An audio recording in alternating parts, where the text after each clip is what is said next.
என்னுடைய பேர் வந்து டாக்டர் ரவி. நான் வந்து மெடிக்கல் கேஸ்ட்ரோன்டாலஜி ஹெட் இன் அப்போலோ ஹாஸ்பிட்டல், தேனம்பாடி பிரின்ஸ்.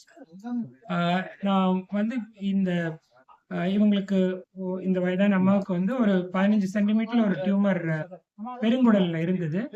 அத வந்து எண்டாஸ்கோபி மூலமா ஒரு நியூ டெக்னிக், அது தேர்ட் ஸ்பேஸ்ன்னு சொல்லுவோம்.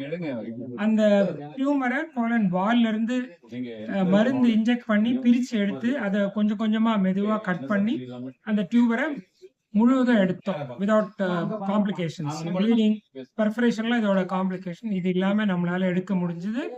ஸோ அதனால அவங்களோட கோலனை வந்து நம்ம ரிமூவ் பண்ண தேவையில்லை. வயரை திறக்காம வலி இல்லாம வேகமா அவங்க ரெக்கவர் ஆகி 2-3 நாள்ல டிஸ்சார்ஜ் ஆகி போனாங்க. என்ன அறிகுறிகள் வந்தாங்க சார்?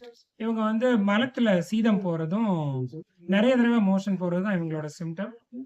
அந்த சிம்டத்துக்காக வேண்டி கொலனோஸ்கோபி பண்ணும்போது இந்த டியூமர் உள்ள இருக்கிறது தெரிஞ்சு, நமக்கு தெரியும் இந்த டியூமரை வந்து நாளடைவுல நம்ம விட்டோம்னா 5-10 வருஷத்துல கேன்சர் மாறிடும். ஸோ அதனால அதை எடுத்தோம். அது அப்கோர்ஸ் அவங்க லக்கிலி அவங்களுக்கும் எங்களுக்கும் அது கேன்சர் இல்லை. போஸ்ட் ஆபரேஷன் வந்து நல்ல சக்சஸ்ஃபுல் ஆயிடுச்சு. ஆமா, அவங்க இப்போ பண்ணியே நம்ம 10-15 நாள் 2 வாரம் ஆச்சு. இப்போ நல்லா இருக்காங்க. அவங்க ப்ளீடிங் எல்லாம் நின்றுட்டு சுகமா இருக்காங்க. இப்போ உணவெல்லாம் நல்லா சாப்பிட்டு நல்லா இருக்காங்க. இன்ஃபேக்ட் அவங்க மயிலாடுதுறை போயிட்டு அங்கிருந்து இந்த ஒரு ஈவெண்ட்டுக்காக எனக்கு வேண்டி அவங்க வந்திருக்காங்க. டாக்டர் உங்களை பத்தி நான் பேசணும் சொல்லி வந்து பேசியிருக்காங்க. வராம தடுக்கிறதுக்கு என்ன மாதிரியான இல்ல, பொதுவா நோய் வராம இருக்கிறதுக்கு வந்து நம்ம இப்ப கரண்ட்ல இருக்கிற நிறைய வியாதிகள் உணவால ரொம்ப டேஸ்டியான உணவு அதிகமா கிடைக்கிறதுனால நம்ம நிறைய சாப்பிடுறோம். உப்பு அதிகமாகவும், எண்ணெய் ஃப்ரை பண்ணது அதிகமாகவும், சுகர் அதிகமான உணவும், அதிக வேளைகள் சாப்பிடுறோம். ஒருத்தர் வந்து ஒரு நாளைக்கு 8 தடவை 10 தடவை சாப்பிடுறாங்க, எதையோ கொஞ்சம் கொஞ்சமா. ஸோ அதெல்லாம் தவிர்த்து நம்ம வந்து உணவை அளவையும் குறைச்சு மென்று மெதுவா சாப்பிட்டா, குறைவான உணவு சாப்பிட்டாலே போதுமா இருக்கும். அப்படி சாப்பிட்டோம்னா 2 வேளை சாப்பிட்டாலே நமக்கு தேவையான உணவு போதுமா இருக்கும்.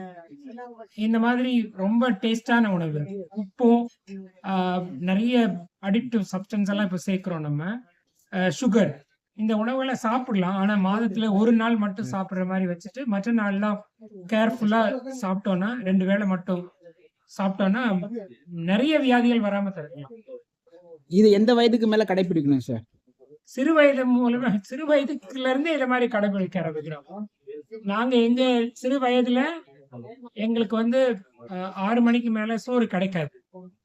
ஏன்னா எங்க காலத்துல கரண்ட் வந்து கிராமங்கள்ல எல்லாம் கரண்டே இருக்காது. ராத்திரி 6 மணிக்கு மேல உணவே தரமாட்டாங்க. ஸோ சிறு வயதுல இருந்து கடைபிடித்தாதான் நம்ம பெரியவங்க வந்த பிறகு வியாதி இல்லாம இருக்க முடியும். வியாதி வந்த பிறகு கடைபிடித்தோம்னா ஃபுல் பெனிஃபிட் கிடைக்காது. சிறு வயதுல இருந்தே சாயங்காலம் இருட்டான பிறகு சாப்பிடாம பாத்துக்கிட்டோம்னா நம்ம ஃபேமிலி வியாதி இல்லாம நல்லா கவர்மெண்ட் இன்சூரன்ஸ் ஸ்கீம். ஆமா, அப்கோர்ஸ் கவர்மெண்ட் இன்சூரன்ஸ் இப்போதைக்கு இந்த ப்ரொசீஜர் வந்த பிறகு அதை கவர்மெண்ட் இன்சூரன்ஸ்ல ப்ரொசீஜர் சேர்க்கும் போது இந்த ப்ரொசீஜர் இல்லாம இருந்தது. இனிமே இதை சேர்ப்பாங்களா? இப்போ இதுல இல்ல. எவ்வளவு காசு தராது இந்த ப்ரொசீஜர்? ஏகதேசம்